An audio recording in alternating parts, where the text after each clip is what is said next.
Welcome back, fancy folks. I am your host, the fanciest man of Cornwood. Thank you so much for stopping by today. We have got our poll winner for the week. That is Gorion Wise Mentor. If you took part in that poll and have been active here in the community, thank you so much for doing that. Really appreciate you guys kind of putting your 2 cents out there and letting me know what you're most excited about out of the choices that are on that poll. If you have any suggestions for the poll, make sure that you comment those below so we can go ahead and get those on there for the following week. We want to look at Gorion, and this is one of those commanders that I'm actually really excited about after the last few sets that we had that dealt with adventures.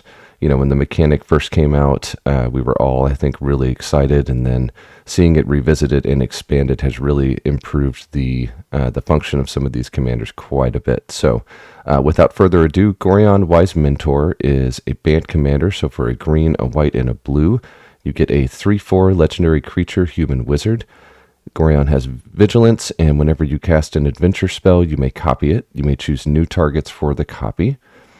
All right, so the way we are going to use Gorion in this band shell is basically as an aggro commander, but an aggro commander that has access to tons of interaction and tricks thanks to all the adventures that are stapled on our creatures. And, you know, like I was saying, adventures have really kind of come a long way. What we had access to when these first came out was decent, but maybe not great. It was one of those themes that was in one set and just hadn't had enough kind of exposure to the format. But now we're able to pick and choose the best band creatures that have these adventures on them. We're able to really seamlessly kind of integrate a lot of stuff because of support creatures that deal with adventures. So we're going to take a look at all of that. The first thing we want to do is just get as much bang for our buck on our adventure spells as possible.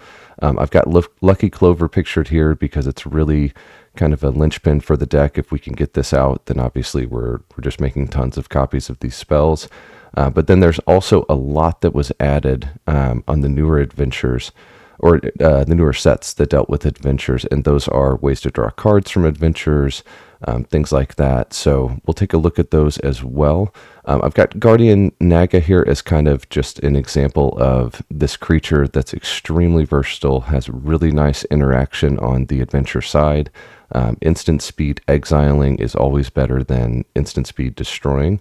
It just is more permanent. It helps us deal with graveyard strategies, things like that, that have artifacts or enchantments involved.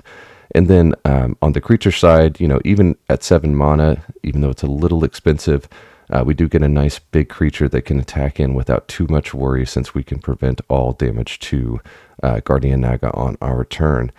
And then lastly, I just have a way here of getting in for damage with all these creatures. We're going to see throughout the video that we have a really nice dual mode here of being able to go really wide or go very tall with these bigger creatures. Part of that is due to all the tokens we can produce through our adventures, and part of it is also due to kind of the pump spells and things like that that the adventures give us access to. So Archetype of Imagination just helps us give our creatures a way of basically being unblockable. It also helps that we can use creatures like Guardian Naga that are kind of ground bound to block after that, and we don't have to worry about flyers coming through on the opponent's side. All right, so let's look at ways that we can kind of reuse or use multiple times these adventure triggers or the adventure creatures. This is a bit of a catch-all. We have a more specific category coming up for some other things, but I did want to look at these because they just show kind of the versatility that we have with these adventures. The first one is Lucky Clover. Again, it's such an important card to the deck. Even though I don't usually highlight something twice, I've chosen to do that here because it's just that good. Lucky Clover for 2 generic is an artifact. Whenever you cast an adventure, instant, or sorcery spell, copy it. You may choose new targets for the copy. So basically, this is Gorion, but it does have that instant or sorcery caveat. I don't think it really matters too much. Basically, we're just getting a kind of a backup effect to our commander's effect. And then if we can manage to keep both in play, then obviously we're getting all of these spells 3 times. Next, we have Orvar, the All Form for 3 generic and a blue. This is a 3/3 legendary creature shapeshifter. Has Changeling. Whenever you cast an instant or sorcery spell, if it targets 1 or more other permanents you control, create a token that's a copy of one of those permanents. And when a spell or ability an opponent controls causes you to discard this card, create a token that's a copy of target permanent.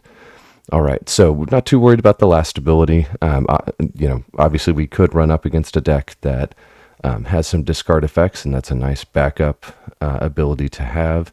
But what we really love with Orvar is that lots and lots of our adventures have either combat tricks, they might have ways to return a creature to our hand, things like that. And this is going to give us tons of flexibility because we can either copy giant adventure creatures like the next one we're going to look at. We can copy ways to make tokens, especially on cast triggers that make tokens, which we'll also look at. But it's just very versatile and extremely powerful once you start getting this on top of copying spells and things like that. Next, we will look at, and hopefully I pronounce it correctly, Talinkali Hunter. For 5 generic and 2 green, this is a 7/7 creature Scorpion Scout. However, it also has an adventure, Retrieve Prey. For 1 generic and a green, this is a sorcery adventure. Exile a target creature card from your graveyard. Until the end of your next turn, you may cast that card. And then, as with all adventures, just so I'm not reading this reminder text every time, we're going to exile this card, and then we may cast the creature later from exile. All right, and the Hunter itself is a 7/7, again with Trample. Once each turn, you may pay 0 rather than pay the mana cost for creature spell you cast from exile. All right, so to me, this is 2 things for the deck. First of all, obviously Retrieve Prey is a nice way to recur if we get board wiped or we lose an important creature, something like that. And also the fact we're likely going to be copying it, we can usually get at least 2 back off that trigger. But then also just having a 7/7 with Trample that's going to be able to be pumped by some of our other effects or maybe copied by Orvar, things like that. It's just a very nice way to have dual modes on a card, and it really works with the rest of the deck well. Okay, and the last example we have is Virtue of Knowledge for 4 generic and a blue. This is an enchantment. It has a adventure, which is Vantress Visions for 1 generic and a blue. This is an instant adventure. Copy target activated or triggered ability you control. You may choose new targets for the copy. So again, this is similar to just getting a backup effect of our commander. However, it does get a little out of hand because we're going to be able to likely do this twice, and we don't have to just copy that effect from our commander. One thing, again, all these cards kind of tie together and really synergize well, but this is fantastic with Orvar. If we can use this to maybe pump a creature that's pumping out tokens for us and get another copy of it, then it's just going to help us snowball more and go wide. It can also be a good way to get another of these large creatures like the Hunter if we're looking at Orvar's effect. So yeah, just a really, really versatile thing for the deck. And then the enchantment is very similar. If a permanent entering the battlefield causes a triggered ability of a permanent you control to trigger, that ability triggers an additional time. So obviously this is good with any sort of enters battlefield effect, but what I really like is that this works great with our cards that are going to be drawing whenever a creature with adventure comes into play or something like that. It just helps us keep our hands stocked and keep our engine moving forward. All right. So next we're going to look specifically at these cast triggers, and that's because a lot of these are great ways to kind of build up an army and go wide. First we'll look at Docent of Perfection for 3 generic and 2 blue. It's a 5/4 creature insect horror. Has flying. Whenever you cast an instant or sorcery spell, put a 1/1 blue human wizard creature token onto the battlefield. Then if you control 3 or more wizards, transform Docent of Perfection. All right, we have a bunch of wizards in the deck. You can see 2 more here on this page, but then also Gorion is a wizard himself, and then we have a few more in the deck, so it's very easy to get this flipped. Once it flips, it turns into a 6/5 flyer that also pumps all of our wizards, which is fantastic. We get more and more of these tokens. We get our creatures that are wizards, and we just keep making them bigger. It also has the same effect where you can keep getting those tokens out onto the field. So this is a fantastic target for Orvar. In fact, if we can get Orvar out and start targeting stuff with adventure spells, just for a couple of turns, this tends to just kind of snowball and just skyrocket our damage potential. So really love that combination. Next, we have Edgewall Innkeeper for a single green. This is a 1/1 creature human peasant. Whenever you cast a creature spell that has an adventure, draw a card. Okay, love this because it's very cheap. We have lots and lots of creatures with adventure, so we're at least probably going to get a card or two out of it. It's just very rare that we're going to play this and not kind of get a net gain positive from it. So really love it. If you can get it early in the game and manage to keep it on the battlefield, then it's going to get you a lot of value. Next, we have two similar cards, but we'll start with Murmuring Mystic. For 3 generic and a blue, this is a 1/5 creature human wizard. Whenever you cast an instant or sorcery spell, create a 1/1 blue bird illusion creature token with flying. Again, a fantastic target for Orvar because it's making these flying creature tokens, but it just helps expand our board. We have ways to pump those tokens and do that at instant speed. So this can be a really, really nice way to just close out opponents. Next, we have Talran Sky Summoner for 2 generic and 2 blue. This is a 2/2 legendary creature, Merfolk Wizard. Whenever you cast an instant or sorcery spell, create a 2/2 blue Drake creature token with flying. All right, so similar to Murmuring Mystic, but maybe even better. And the only difference I see between them as far as playtesting the deck is that, obviously we're not copying this with Orvar. We're not running that suite to turn off the legendary rule or anything like that. But it is still a great way to get that trigger and get those 2/2 Drakes out to start kind of beating on opponents. All right. Next, we're going to look at some of our adventures, and specifically we're looking at adventures that either make tokens or help pump the creatures that we already have out. We'll start with Brightcap Badger for 3 generic and a green. This is a 3/4 creature badger. Has an adventure called Fungus Frolic for 2 generic and a green. It's an instant adventure. Create 2 1/1 green sapperling creature tokens. Each fungus and sapperling you control has tap, add a green, and at the beginning of your end step, create a 1/1 green sapperling creature token. All right, so because we're doubling this, we're typically adding 5 mana to the board the turn that we play this adventure. And then once we get the creature out, obviously we can start tapping that for mana and making it a little bit more real. It feeds into some of these other spells extremely well. Just the next card, it helps us cast cards like Occam Ranger. Just a fantastic way to add to the board. And the more we can copy this, the more we ramp. So really snowballs quickly. Next, we have Horn of Valhalla for 1 generic and a white. This is an artifact equipment. It has an adventure, Isgard's Call for X and 2 white. It's a sorcery adventure. Create X 1/1 white soldier creature tokens. And then the equipment itself has equipped creature, gets +1/+1 for each creature you control, and equip 3. So we love putting this on our flying tokens. It makes a giant threat that we don't mind if it gets removed, or at least we can easily recover if it gets removed.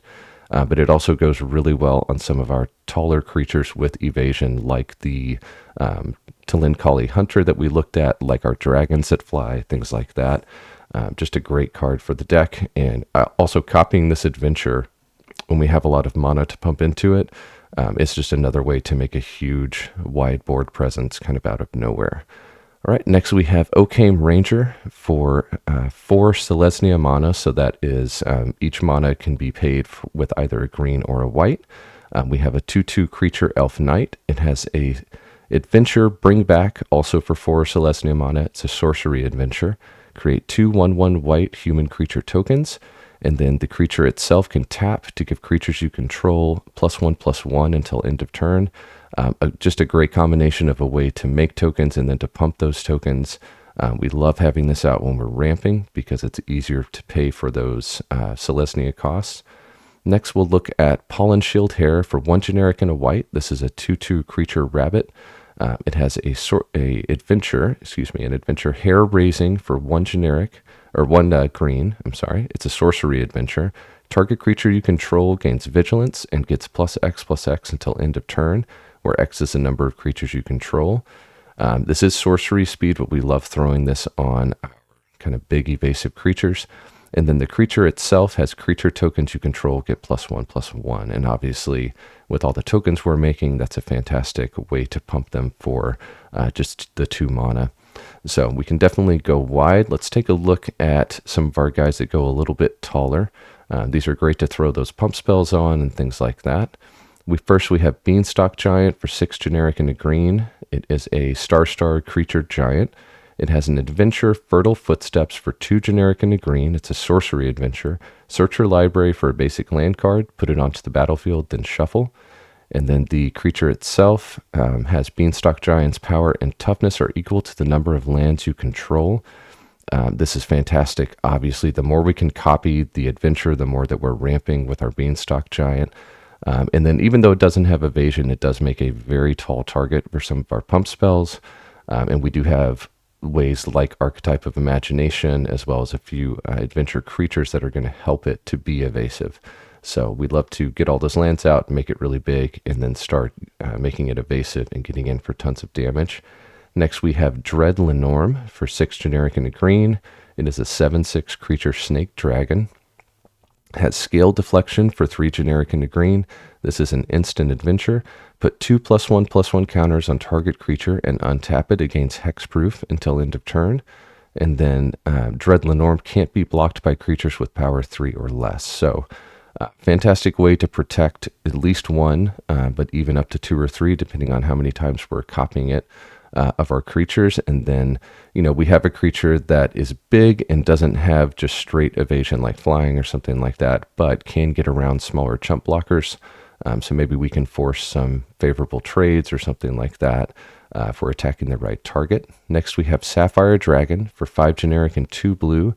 This is a 5/6 creature dragon. Has Psionic Pulse for 2 generic and a blue. This is an instant adventure. Counter target non-creature spell. And then it also has flying, and whenever Sapphire Dragon attacks or blocks, scry 2. All right, so having negate stapled to your creature is obviously pretty valuable. It's unlikely we'll get to benefit from copying this, but if we happen to run into a turn where our opponents have a bunch of spells stacked for some reason, then we can obviously go in and target more than one. But even just having, one more cost of a negate stapled onto our creature, we really like that. The attack trigger and block trigger on here are great because we absolutely want to be using these big flying creatures to attack. We're going to be trying to get as much damage in with them as possible, so we'll just start scrying as soon as we start attacking. Next, we have Sword Coast Serpent for 5 generic and 2 blue. This is a 6/6 creature serpent dragon. It has Capsizing Wave for 1 generic and a blue. This is an instant adventure. Return target creature to its owner's hand. And then Sword Coast Serpent can't be blocked as long as you've cast a non-creature spell this turn. Luckily, in this deck with all of our adventures, that typically means that at least every other turn this is unblockable. In a lot of games, if we're drawing cards like we were capable of, then it reads more like this creature is unblockable, which is fantastic. Also, doubling up, tripling up on Capsizing Wave at the right time, that can be very, very swingy to a game. So we love having that at our disposal. All right, next thing I want to look at is a little bit of a catch-all, but it does have to do mostly with returning our creatures to hand. Obviously some of our adventures are going to be really valuable, especially if we're using them multiple times, copying them multiple times. So we want to have creative ways to get creatures back to our hand. We'll start with Allura, Merry Thief for 2 generic and a blue. This is a 3/2 legendary creature, halfling rogue. Whenever you attack, up to 1 target attacking creature can't be blocked this turn. Return that creature to its owner's hand at the beginning of the next end step. So the other thing I like about this is that we get to get in for our damage before we return the creature to hand, which is fantastic. And then we also get to obviously reuse the adventure once we've done that. Next, we have Biblioplex Kraken for 4 generic and a blue. This is a 4/5 creature Kraken. When this enters the battlefield, scry 3. So we've got pretty good value for that 5 mana that we're investing there. And then whenever it attacks, you may return another target creature you control to its owner's hand. If you do, the Kraken can't be blocked this turn. So we like to do this with our adventures that give us tokens, especially because it's just a way to keep kind of doubling and tripling up on those token effects over and over again. But again, it's just like Allura where it's very modal. We don't have to return a creature to hand. We can just keep this back as a blocker, but we like having the option. Next, we've got Grazilax.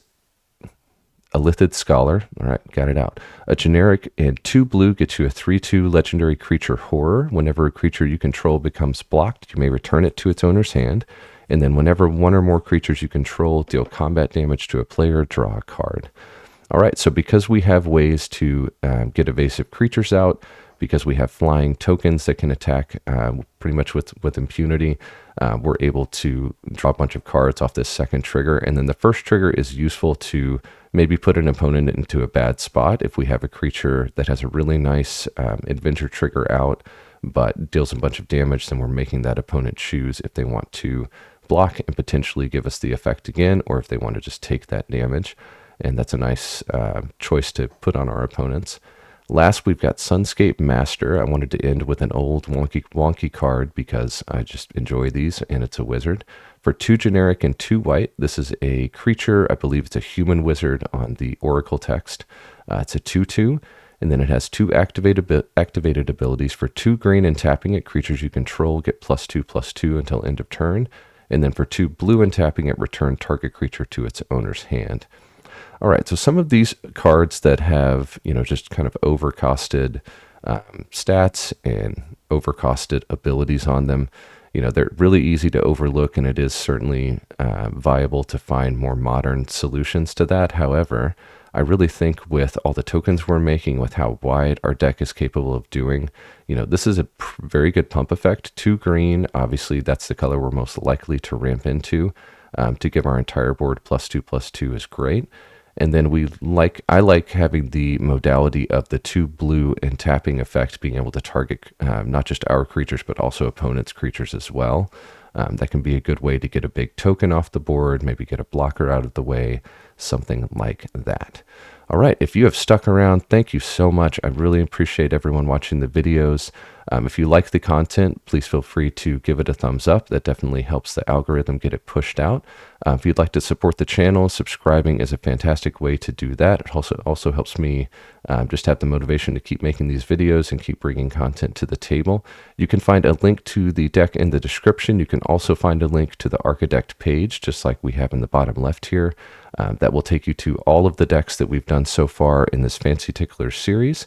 And then any future decks on the channel will be on that list as well. So thank you so much, everyone, for stopping by. I appreciate your time, and keep playing Commander.